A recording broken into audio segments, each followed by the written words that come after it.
अब आइए, ये इक्वेशन है, इसमें भी आप देखिए कि वेरिएबल्स जो हैं वो नीचे हैं। वेरिएबल्स क्या हैं? यहाँ वेरिएबल्स दोनों नीचे हैं, ठीक है। और यहाँ पर सिर्फ वेरिएबल ही नीचे नहीं है, बल्कि वो वेरिएबल एक एडिशन और सब्ट्रैक्शन के फॉर्म में है। तो यानी कि हमको उसको ऊपर करना पड़ेगा या लेट करना पड़ेगा। तो यहाँ लिखूंगा मैं लेट 1/x + y, 1 यानी कि नीचे है इसलिए b, इसको a मान लीजिए, a तो नज़र नहीं आ रहा है कहीं इसलिए a मान लिया, और 1/x - y, पहला x + y है, दूसरा x - y है, देखिए इसलिए मैंने यहाँ पर लिखा x - y b, ठीक है। अब जैसे ही इसको हमने लेट किया है तो ये इक्वेशन क्या हो जाएगा, यहाँ 1 छुपा हुआ है तो इसको सब्स्टिट्यूट करेंगे, 10a हो गया पहले, ठीक है। उसी तरह से इसको सब्स्टिट्यूट करेंगे तो हो जाएगा 2b, 2 है ऊपर में इसलिए 2b = 4। ये थर्ड इक्वेशन बनेगा। क्यों बनेगा? क्योंकि वेरिएबल एक्स वाई था वो चेंज हो चुका है, इसलिए वो थर्ड इक्वेशन बनेगा। उसी तरह से इसको सब्स्टिट्यूट करेंगे तो हो जाएगा 15a माइनस, इसको सब्स्टिट्यूट करेंगे हो जाएगा 5b। अच्छा, ये +2 इधर नहीं होना चाहिए, ठीक है।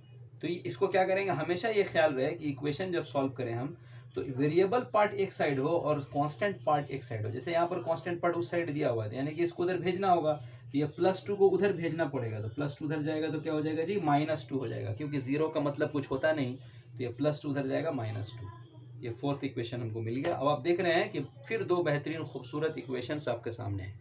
अब इनको सॉल्व करेंगे, कैसे सॉल्व करेंगे, वही रूल, इन वेरिएबल को, इस वेरिएबल को हम एलिमिनेट करना चाह रहे हैं। यहाँ 2 है, यहाँ 5 है, तो इसको 2 से मल्टीप्लाई करेंगे, इसको 5 से मल्टीप्लाई करेंगे, ठीक है। तो यहाँ लिखेंगे मल्टीप्लाइंग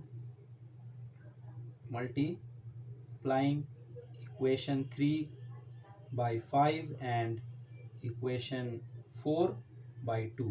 तो मल्टीप्लाई करने के बाद हमको क्या मिलेगा, 10 5 = 50a, 2 5 = 10b, 4 5 = 20। ये थर्ड इक्वेशन हो गया।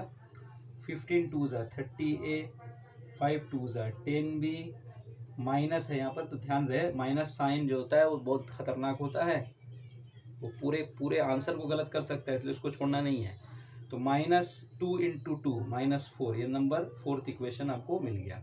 अब यहाँ पर हम देख रहे हैं कि भाई कोएफिशिएंट तो सेम है और साइन अपोजिट है। साइन अपोजिट होता है तो क्या करते हैं, बिल्कुल सही आपने सोचा, एडिशन। या हम लिखेंगे एडिंग इक्वेशन 3 और 4। तो मेरा हो गया भाई 50a + 10b, फिर से हम दोनों इक्वेशन को उतार देते हैं, -10b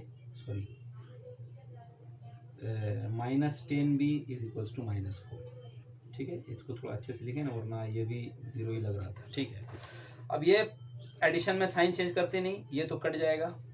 50 + 30 दोनों प्लस है इसलिए 80a हो गया, और इधर 20 - 4 है, ठीक है। तो 20 - 4 मतलब 20 से 4 माइनस करेंगे, 16।